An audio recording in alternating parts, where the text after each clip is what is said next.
Kasih karunia dan damai sejahtera dari Tuhan Allah Bapa kita dan dari anaknya Tuhan Yesus Kristus menyertai kamu sampai selamanya. Amin. Selamat pagi saudaraku, mari kita muliakan Tuhan dengan semua aktivitas hidup kita. Dipandu firman Tuhan dari Pengkhotbah 3 ayat 22, demikian firman Tuhan. Aku melihat bahwa tidak ada yang lebih baik bagi manusia daripada bergembira dalam pekerjaannya. Sebab itu adalah bahagiannya. Karena siapa yang memperlihatkan kepadanya apa yang akan terjadi sesudah dia. Demikianlah firman Tuhan. Saudaraku yang terkasih dalam Yesus Kristus, hidup kita ini hanya sementara saja di dunia ini. Sebab kita hidup dalam dimensi waktu yang terbatas. Hal itu dijelaskan dengan luas oleh pengkhotbah. Dimulai dari ayat 1 sampai dengan ayat 8 dalam perikop bacaan kita ini, yaitu dalam kitab Pengkhotbah pasal 3 ini.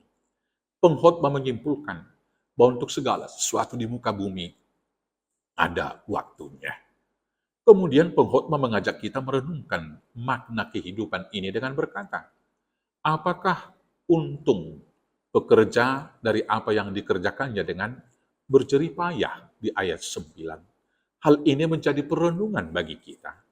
Untuk apa kita hidup? Dan apa tujuan hidup kita? Pertanyaan ini sangat sederhana. Tetapi mungkin banyak orang yang tidak dapat menjawabnya dengan tegas. Bila hidup kita hanya sementara, dan segala hal yang kita lakukan, dan yang kita usahakan, dan yang kita miliki, akan tinggal di dunia ini, bila kita meninggalkan dunia ini, kita tidak dapat membawa apa-apa. Bukankah segala hal yang kita lakukan itu adalah sia-sia dan seperti menjaring angin belaka? Bila demikian, alangkah hidup ini begitu malang. Saudaraku yang terkasih, bila kita hidup untuk diri kita sendiri, untuk mencari kepuasan diri, dan untuk memiliki semuanya dunia ini untuk diri sendiri, tentu tujuan hidup yang demikian akan sia-sia dan seperti menjaring angin belaka. Dan hidup yang demikian adalah hidup yang malang. Maka dalam kitab Pengkhotbah ini kita diingatkan akan tujuan hidup kita adalah ibadah. Tuhan membuat segala sesuatunya seperti itu supaya manusia itu takut akan Tuhan, dikatakan di ayat 14. Maka karena tujuan hidup kita adalah ibadah untuk memuliakan Tuhan, marilah kita melakukan pekerjaan dalam kehidupan ini dengan yang pertama bekerja sebagai ibadah. Ingatlah, manusia bekerja bukan hanya untuk sekedar makan atau untuk memperkaya diri sendiri. Tetapi manusia bekerja adalah sebagai amanah dan ibadah untuk memuliakan Tuhan.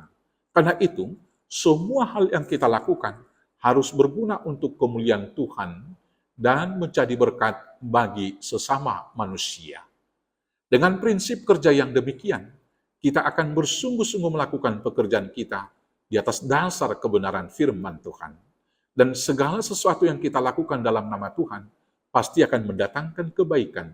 Dan di dalam Tuhan, jerih lelah kita tidak akan pernah sia-sia. Dalam hal inilah seperti khotbah kemarin, kita meninggalkan hal yang baik. Kita meninggalkan legacy yang kemudian menjadi berkat bagi generasi yang kemudian. Kemudian bersuka cita senantiasa. Paulus berkata, di dalam Filipi 4 ayat 4, bersukacitalah senantiasa di dalam Tuhan. Sekali lagi kukatakan, bersukacitalah.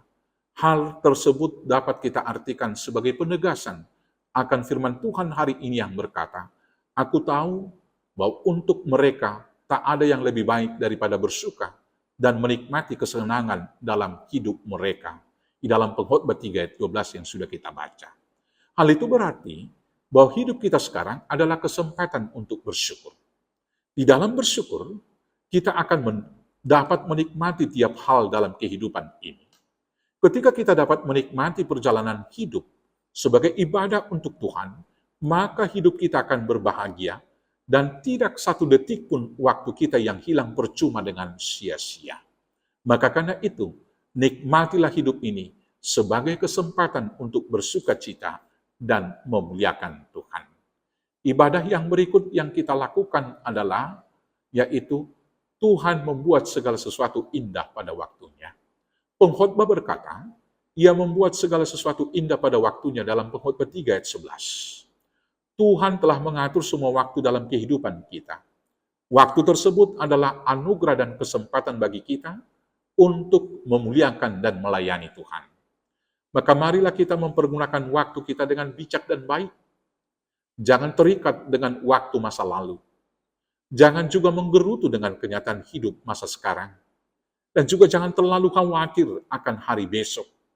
Ingatlah firman Tuhan yang dikatakan Tuhan Yesus dalam Matius 6 ayat 34 yang berkata, sebab itu, janganlah kamu khawatir akan hari besok, karena hari besok mempunyai kesusahan sendiri.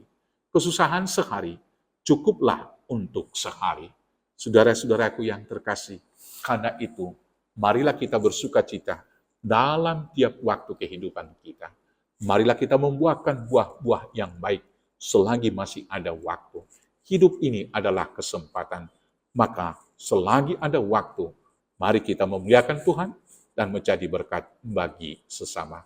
Pergunakanlah waktu yang ada, sebab hari-hari ini adalah jahat. Tuhan Yesus memberkati. Amin. Kita bersatu dalam doa. Terima kasih Bapa yang baik, yang memberikan waktu kehidupan bagi kami. Ajar kami untuk bijak mengisi waktu hidup kami. Ajar kami untuk senantiasa bersuka cita dalam kehidupan, memuji, memuliakan nama Tuhan.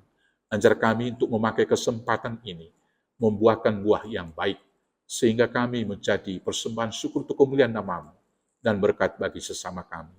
Hanya di dalam nama Yesus Kristus Tuhan Juru Selamat kami yang hidup. Amin. Selamat mempergunakan waktu, selamat beribadah. Tuhan Yesus memberkati. Horas, horas, horas.